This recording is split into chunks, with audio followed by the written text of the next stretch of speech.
Your legacy. How would you say it is as the man you are presently, right now, right beneath your feet? Could you agree that it actually stands for something? So a man's legacy is ultimately his contribution to his own life from beginning to end. So if you haven't really guessed it by now, if you're living, you're contributing. And whatever a man decides to contribute within his own life sets the precedence for his legacy, what he stands for within his own life. Now, to rekindle what I have just said about just naturally living is contribution. What I mean by that, whether you like it or not, we are living in a collective whole. And this wholeness is just so vast and so profound that we all are lucky enough to experience our own experience within it. And when an individual makes a contribution within one's life, it is contributed to this wholeness we live in. But it is obviously ultimately up to that individual if that contribution is going to dictate a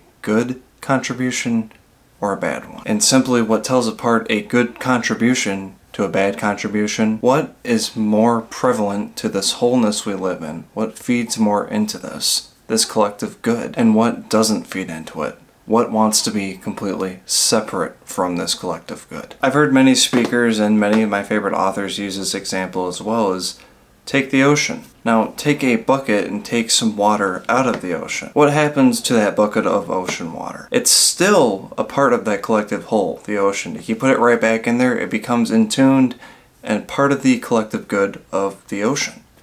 But if it is completely separate from it, what exactly happens to it? It evaporates. It doesn't become a part of that collective good. It dissipates. Nothingness. Complete nothingness. And this is the same exact concept that happens to a man if he leaves behind a good legacy or a complete shit legacy. Now, I'm not here to tell you how to live your life. I'm the complete opposite of that. I'm just here to give some simple advice that could make your life even better than it is right now. And when a man goes out of his way to contribute to his world, to this collective good we all live in, his legacy is just gold standard. So think, would you say a guy who's just slumming around, sleeping with everything that walks, can sleep with everything that walks, is just spitting out endless amounts of cash, doing whatever the hell he wants, without contributing anything, no substance really, to anything around him, only to his own greed? You think that type of legacy is cool? You think acting as a cheap fucking thrill, like you're getting a fucking Slurpee from 7-Eleven, ultimately ending up as discarded trash on the curbside,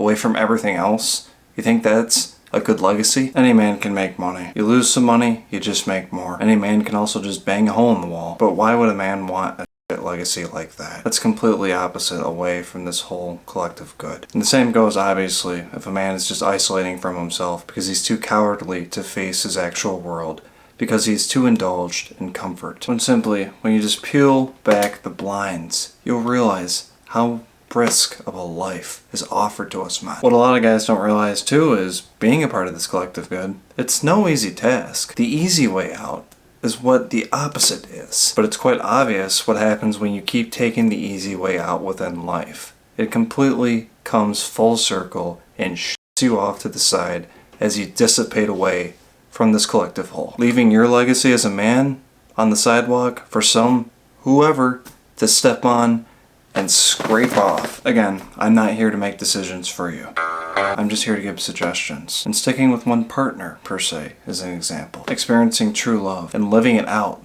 throughout your entire life. Going through all the ups and downs, but always staying in that collective whole, that bond. But you should really make sure you end up with that right person. Do not cut yourself short. Make sure whoever you end up with or whatever, make sure when you make that decision one day or whenever you decide to, make sure it meets your qualities. So it makes your legacy stand out greatly. You might have to do some searching, but you got time. You got a whole lifetime. And that person's out there. In fact, that person is waiting right now, just like you are. Now, that's just the suggestion I'm going to kind of stand by for whoever's watching this video. If I can give my own personal opinion, I will end up with the same partner I will live out my life with. And I will have kids with them. Because I know personally, it will make me feel great. It will bring such great contribution within my life. It will bestow a great legacy from me. I just know in my heart, I can truly enjoy life this way. You can take as many tries as you need to fulfill this legacy within life, to add into this collective good. You have as much time as you really need. But like I suggest, you should never stop feeding into it. You should never stop going towards contributing towards this collective good. Sticking to what is right. Sticking to what benefits your life and everything else around you. Because if you don't, it's inevitable. You're going to be pushed off to the side and you're going to dissipate. Saint Perigine, patron saint of all forms of cancer. We ask you for your help in asking God to heal my cancer and keep it in remission. Pray for me so that I may live a long and faithful life.